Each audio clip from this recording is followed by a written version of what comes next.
exactly how it's properly done. Light, camera, action. This is part 4 of Country Wayne's book review, and this part is about chapter 3, The Flower Child. And he basically is talking about knowledge and wisdom. He also talks about finding knowledge was never a problem, but he lacked the wisdom to use it. And he also talks about how people confuse knowledge with wisdom. And Country Wayne, he talks about how family members didn't want to babysit him when he was younger because he acted like, he was grown. He just had that mouth. And as you could kind of see in the skits, you could tell it's a history of it. And he also talks about treating people like a king and queen, always treating people great, treating people good, even people that may not deserve it, you still treat them right. And he talks about treating people like a king and a queen. And he also goes in and he says that it's not how special you feel or how special and cool you are. It's about how cool and special everyone around you gets to feel. And that's his special sauce about making people feel like a king and a queen.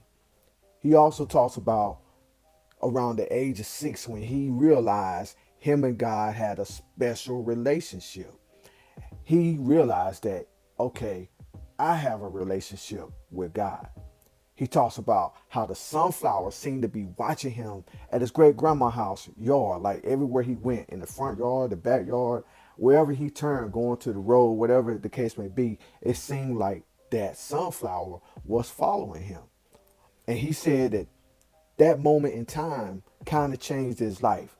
And Country Wayne, he breaks it down. He also say that when there was a plan and a purpose in his life, that's when he knew when that was, and it was around this time. He also talks about how he was able to make his mother laugh when, just make her laugh. He just knew how to make his mother laugh, and that was one of the key things that he realized, that he had a gift of comedy. And it was also a time when a man put his hands on his mother, and he knew he had the roar of a lion because both him and his mother double teamed that guy, and he ran out the house. I mean, Country Wayne also talks about the time when he was in elementary school in Atlanta, and he talked about the bullies. But in this case, it was female bullies.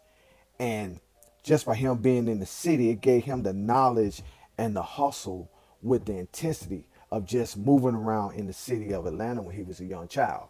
And that's where his hustle game kind of just launched off, and just by being in Atlanta. He also talks about how you can get what you want without speaking too many words. Just your actions and your cadence and your look will have had people persuade.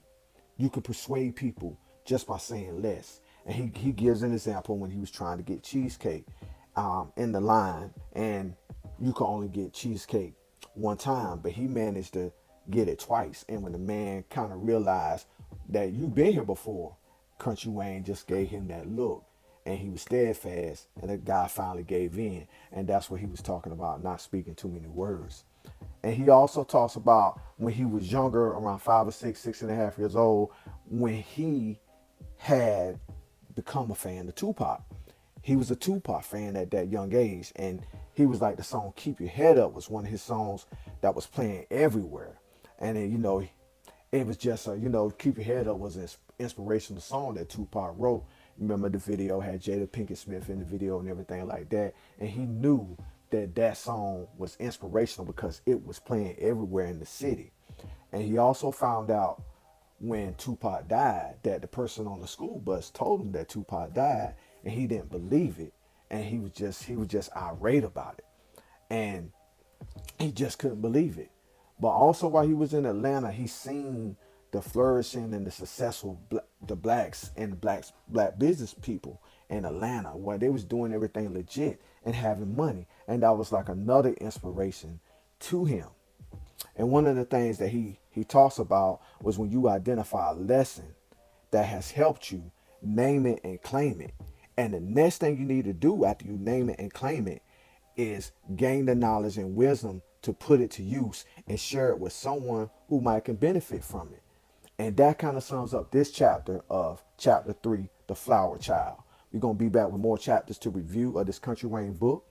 Like, share, subscribe. We out.